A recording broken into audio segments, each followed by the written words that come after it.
Hey there, welcome to this live video. Well, live right at the moment and recorded if you're watching it later. If you are watching live, please click the hashtag live, put a hashtag live down below. If you are watching on the recording, please put hashtag replay, which would be fantastic. All of those of you who are on LinkedIn will be hashtag replay, and anyone on Facebook will be hashtag live or hashtag replay. So today I wanted to talk with you a little bit about staying in the idea stage, talk a little bit about not falling in love with your idea. This is a problem for entrepreneurs. It's something that we we all struggle with. I struggle with. And I'll tell you my story briefly, but I want to keep this quick today. Yesterday's was way too long. I didn't even get to post it on LinkedIn because it was more than 10 minutes and they only allowed 10 minutes. So the idea is oftentimes we will come to our customer with a preconceived notion of what it is that they need and our solution for that. And what you want to do is really you want to come with open hands, and you want to come as a servant to serve your population. What do they need? What do they want? What's the service that matches with your skill sets and your talents and your abilities, right? But you can't just build something. If you build it, they won't come, right? This isn't Field of Dreams. It doesn't work that way. So you need to, when you have this fantastic idea, test it. And that's what the idea stage is all about. It's all about getting in and empathizing, finding your customer, right? Finding who it is you love to serve, and then getting in and talking with them and finding out what it is that they really need, want, desire, what would make their lives better. You know, I think about there's a retirement community down here. To go down to the retirement community and just gather together a few people and say, wow, how are things going? What works here at the retirement community? What doesn't work? What do you wish you had? If you could wave a magic wand and everything would be perfect around you, what would that look like? And gather that information from them. Really start, just digging in deep and getting all the information you can from that community so that you can understand them and be able to really truly empathize with them. So this is I'm not going to go too deep. Sorry, I'll stop myself. So that's really the deal.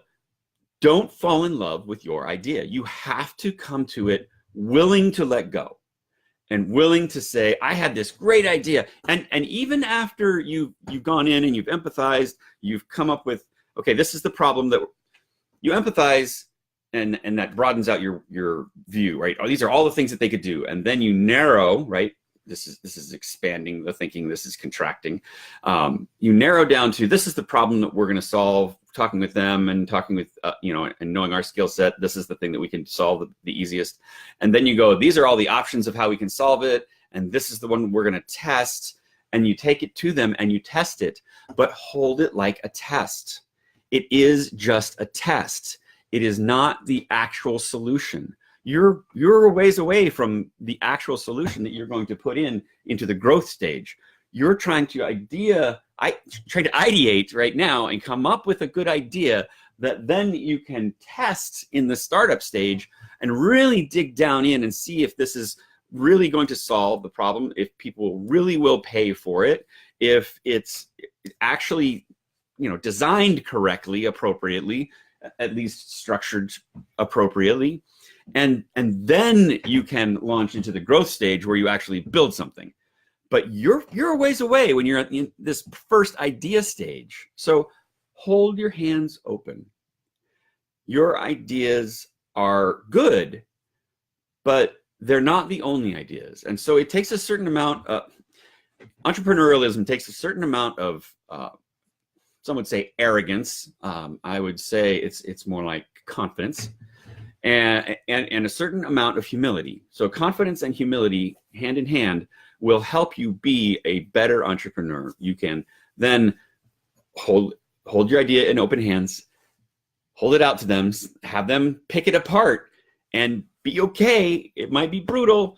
They might say it's a bad idea. They might say that this part doesn't work and that part doesn't, we don't like that. And you feel like you're getting just beat up, but it's okay. The idea isn't you. The idea is the idea. And maybe out of that, probably out of that couple of iterations of ideas and testing with your target market people, you'll come up with something even better. There are multitudes of stories of entrepreneurs who started out one direction. They thought this was their idea, and then you ended up over here, right? This is in the startup stage, like the lean startup model, they call that pivot or persevere, right? We've got this idea, we think it's going to work, and we get into it and we decide, no, it's not going to work. We're going to pivot and go this direction. The idea stage is just pivot, pivot, pivot, pivot, pivot, pivot, pivot. You're just pivoting the whole time. You're not, idea stage is not a persevere. The persevere is when you jump into the startup stage. That's when you're pretty sure you've got the idea. So that's it. I love you all. Thank you for being here.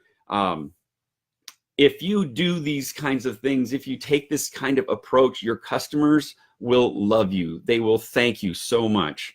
And if you want to talk more about it, give me a call. I would love to talk about it with you and share ideas with you and just exchange information. Maybe we can work together, maybe not, but I just like talking with folks. So give me a call at my cell phone number, 206-276-1386. You can rewind that and listen to it again, or josephflahiff.com, or just message me on this service, on this platform.